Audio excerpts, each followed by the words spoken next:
There you go.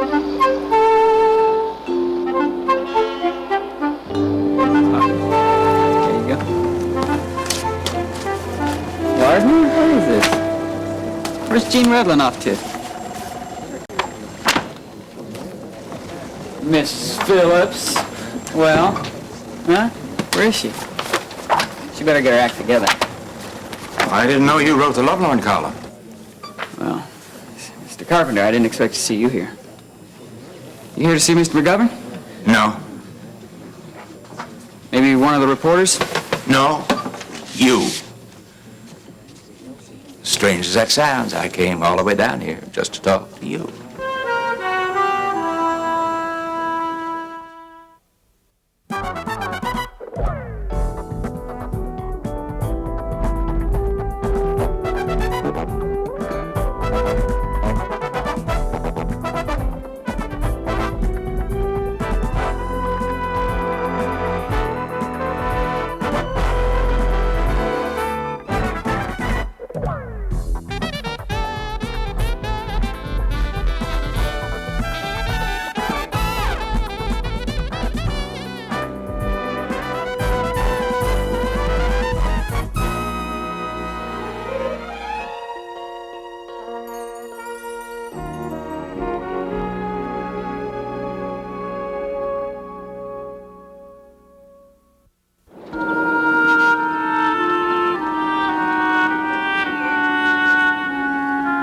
Please, Mr. Weaver.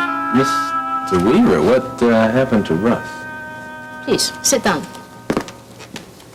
But I can't imagine what you wish to talk to me about. You know, it is much too late for any kind of negotiations. I was there when the Bible burned. We were supposed to meet Lance there, but as you can see, we were too late. Oh, so that's why Samir kicked us out the other night. That call he got must have been from Lance? If you had negotiated with me the night we had dinner here, none of this would have happened. Yeah. That night, right. That was the night that you sent Felix over to my townhouse to steal back the Bible. Wasn't that it? When I was sitting here talking to you? Is that the night you're talking about? Yes, but Felix did not steal your Bible. It was Lance who stole it. Lance just happened to beat him to it, Princess. Look, if you're here to assess blames... I didn't come here for that. We both have had a great loss. Your loss is nothing compared to the loss for me, my father, and my country. A kingdom went up in flames when that Bible was burned on Lance's houseboat. You have lost only money. A great deal, to be sure. But we have lost a kingdom. Why? Who was going to buy that Bible from you? What kind of profit were you looking to get? Enough so that we would no longer have to move from country to country for asylum. Enough so that the people of Doria would have their king to rule over them once again. Have you any idea, Russ, what it is like to be an international vagabond? Not having a home, living in fear, not knowing what the future holds for you. Sure, I can relate with that. Oh, yes, you think so. Yeah, Princess, you're gonna find this real tough to believe. But the money I was to make with that Bible was to go to a noble cause as well. That money was going to be used to help Dr. Phillips and Dr. Martin with their free clinic. Felix and Samir. If only they had used their sense about them. We could have bought that Bible from Dr. Phillips for a mere pittance. If only I hadn't bought that Bible, I would be out $1 million. Who cares? Fact is, we're both out. The reason I came here is to ask you one last time before you go, just as a favor, old time's sake. What makes the Dar es Salaam Bible worth so much? The experts say it could be worth more than $25,000, yet you tell me you can regain a kingdom with it? Come on, how? What's the secret? That, my friend, is no small request. Well, none of us are going to see that Bible again. So what would it hurt if I knew? someplace we can talk that's out of the way. Sure. Thank you. Look, Peter, I have made some serious errors in the recent past. I should never have pressured Courtney into marrying Vaughn, but I did, and it turned out, well, we all know how that turned out. No, I'm not going to say I told you so. I didn't do that to Courtney. I'm not going to play that game with you either. Thank you. I really appreciate that. But I want you to know that I'm not going to stand in Courtney's way anymore. All I want is for her to be happy. Now, perhaps she and Vaughn will be able to work out their marital problems. I don't know. But if she decides that she wants to end that marriage, I want you to know that I'm not going to try and talk her out of it. I see. I see? Somehow I thought when I told you that, you'd jump up and down and shout hurrah! It is kind of an unexpected turn of events. I'm not very good at sorting out anything after the past couple of weeks. I know what you mean. Look, when I asked Mrs. Carpenter to marry me, her father insisted on setting me down and running through a whole list of her faults. Well, I'm not going to do anything like that, but I think there are some things you should keep in mind about Courtney. Don't you think this is a bit premature? No, I don't, not at all. Now, I've already talked with Vaughn. Now I'm talking with you. I'm telling you exactly what I told Vaughn, that I am not going to meddle in her decisions. But what you should remember about Courtney is that ever since she was a little girl, she had a nasty habit of making snap decisions and then standing by them, right or wrong, no matter what the results are.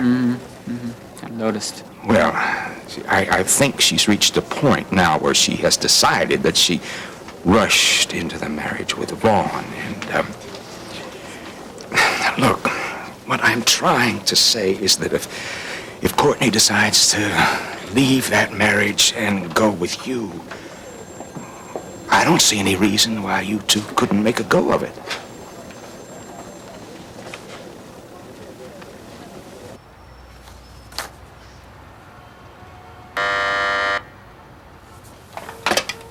Yes?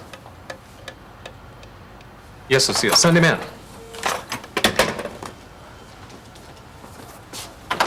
Hey, Brian, come in. So, what's in your mind, Boobala? Didn't you get my message? So I'm here now. I can't take you up on your offer for lunch. I've got a 12:30 appointment with Mrs. Cartwright. You know, the Cartwright Pavilion downtown. Oh, that Cartwright. Well, I wouldn't break an appointment with her for an old school chum either. Yeah. What's up, Doc?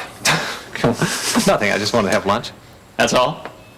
I should know that when one doctor calls another doctor and leaves a message in his answering service, it can't be important. No, it's not important, but it is interesting. Oh. It'll only take a minute. Sit down. Okay. I received an offer from Southern Chemical in Dallas to head their research department. You what? I got another job offer. I mean, it's a big chemical outfit, challenging work, some great fringe benefits. I don't believe it. Then you are serious about getting out of here. Very. I had no idea. Why didn't you let on? If you were married, you'd understand. Oh. You see, you don't announce your decisions until you've got your wife's approval. And that's part of my dilemma. Lori and I both agree that it's time for a career move, but where and when is the problem. She wants to stay near Kingsley, which I can understand her reasons, but that limits my possibilities. The horns of a dilemma. You were in Smithson's logic class, weren't you? Yes, I was. You remember how he taught us to deal with this kind of a predicament? I wish I did, because I've just about exhausted all my possibilities. That's one horn of the dilemma. And the other horn of the dilemma is that Lori doesn't want to move away from Kingsley, right? See, it's all coming back to you. No, you're going to have a solution worked out for this in no time.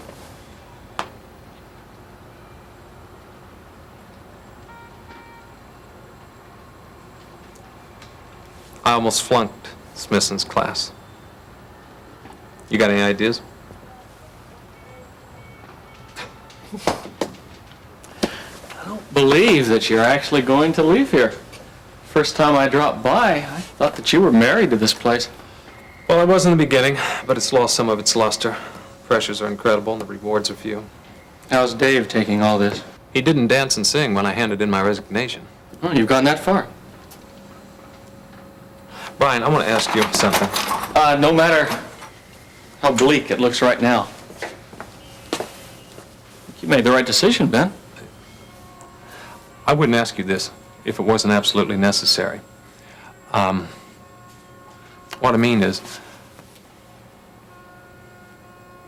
I was wondering about the Bedford Institute. Is there any chance at all, there's something I could do there? Forget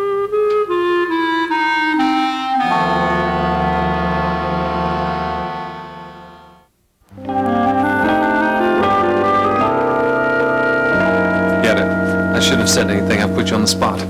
Why in the world would you consider working at the Bedford Institute? I got the distinct impression that the very name was anathema around here. Forget it. Really, I've put you in a very embarrassing position, and it was an idiotic idea to begin with. Think you're more embarrassed than I am. For what it's worth, the opposition to the Bedford Institute around here never came from me. In fact, when I saw your name in the medical directory, I was very glad. I was glad to discover you were here in town. It wasn't until I mentioned the Institute to Dave and Alex Greeley that I began to hear rumors about the place. Brian, you being there settles any and all questions of integrity as far as I'm concerned. I don't have any problems with that. I'm always telling Henderson that I should be in public relations. Who's Henderson? He's the director of our PR department. Well, surprise, surprise. I mean, now that I think about it, I'm really glad that you asked.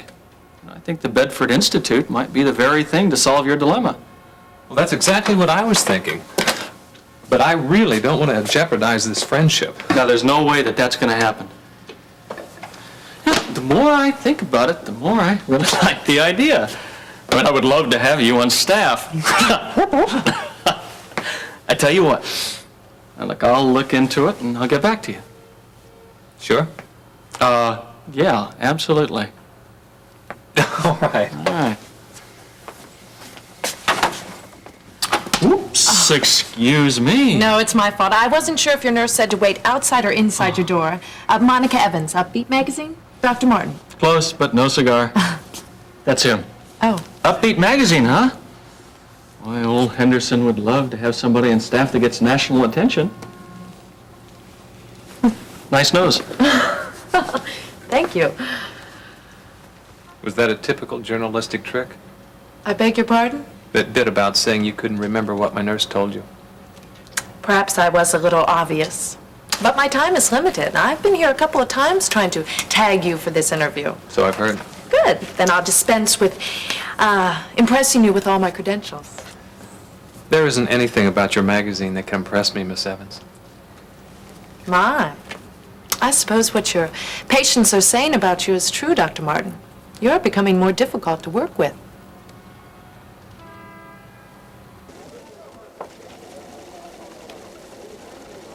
Did you guys set this up or what? No. Dad, what are you doing here? I'm talking to Peter. What are you doing here? Okay, now that we're all equally suspicious, what's going on? No, why don't I take you both out for a cup of coffee? I mean, we've confused things enough around here, huh? I can't. Besides, I would like to talk to him alone. You don't mind, do you? No, certainly. Peter, thank you for your time. Yeah. You, will call me, huh? Yeah.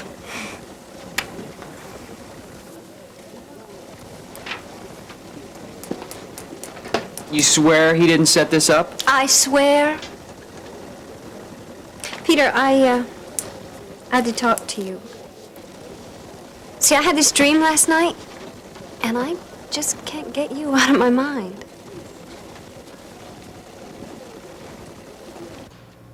I suppose you are right, Russ. What harm can there be in me telling you about the Bible now? Please, sit down. Until recently, only 2 people knew of its value. I myself did not find out until I was forced to call my father and explain the fatal outcome to him. Who were the 2 people? Max von Schallert, a financier, and my father. Now, unfortunately, my father did not find out about its value until he had given it away to Kate Phillips several years ago. Kate Phillips. That's where it all started, wasn't it? With Kate's death. Did she know about the Bible? No. When Max von Schallert found out that the Bible had resurfaced, he called my father and offered him millions for it. Millions? Yes. Enough to equip an army of mercenaries to restore my father to his rightful place on his throne. Why? What made that Bible worth so much? Hidden in the cover of that Bible was a document that would revolutionize the entire Western world. You see, in that cover, there was a fragment from a letter written by one of the writers of the Bible. His name was Paul. Several scholars had verified this as the third letter to the Corinthians. Hey, come on, wait. Listen, I don't read the Bible that much, but even I know there's only 2 letters to the Corinthians. No, but you see, that is what made it so priceless. Well, how do you know this was authentic? Did you have proof? No, but Max von Schallert did. You see, his grandfather, Count Franz von Schallert, had excavated on the site of Corinth in the late 1800s. And that is where he found it. Why didn't he publicize it? Because he was a very religious and rich man. Now, he supported an order of monks on this Balkan estate. That is where he kept this artifact and several of his other treasures. He sent for a New Testament scholar from the Vatican. When he was summoned, he verified that his third letter to the Church of Corinth was authentic. And how did von Schallert let the Bible get out of his hands? Well, he died in 1916. Upon his death, Turks came in and plundered his castle, his estate, and the monastery. That was in World War I.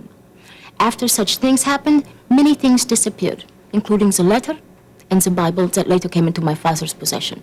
Now, after the Second World War, Max von Schallert found out about his whereabouts. He sent for a scholar whose name was Father Bonot. Now, Father Bonot was supposed to negotiate with the Turkish government, trying to get the letter and the Bible back.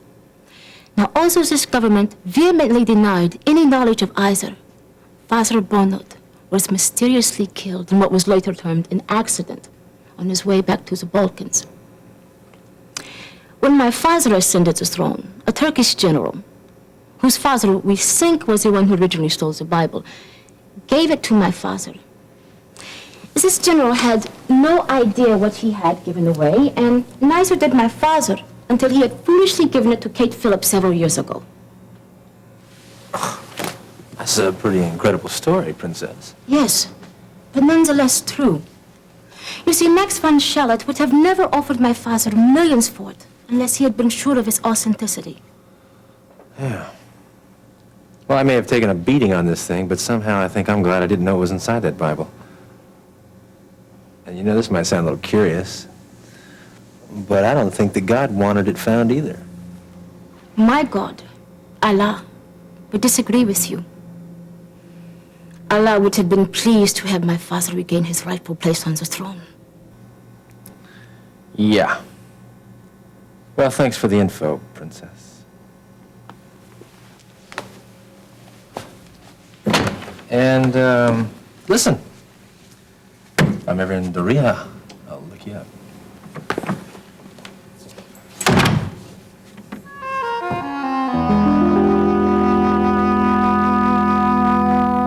And then when you said in my dream, Courtney, you told me you loved me, but you chose Vaughn. See, then I knew how much I'd hurt you.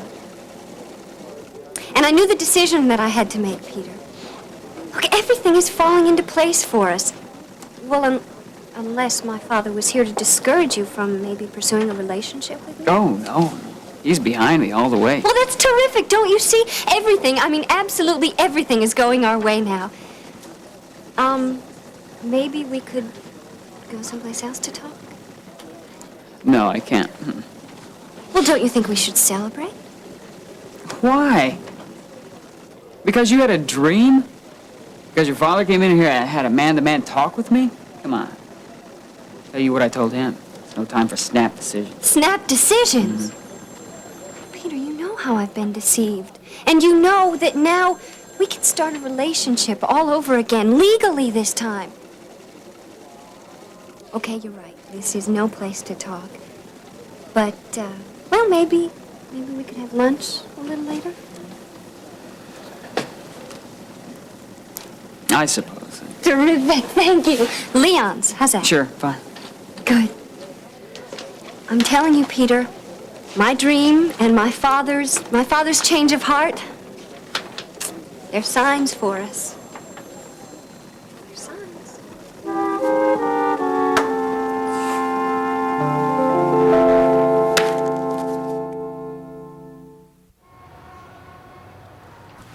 Your magazine's like junk food. It may be enjoyable, but it certainly isn't good for you. Dr. Martin, if you're trying to insult me, you'll have to do it in a less ludicrous manner. I came here to write an article about a hero. I've researched you, and I like the profile that I see emerging. Oh, sure, there's things that people are saying about you that aren't very heroic, but that's because you're human. Now, I'd like to make my editor happy and stick with a positive angle. It's the thing our readers like to see. But my boss occasionally gives me latitude to write an exposé. For whatever reasons you're leaving, Dr. Martin, I don't think the people that you leave behind will appreciate that kind of publicity. I'm staying at the King's Arms Hotel, if you change your mind.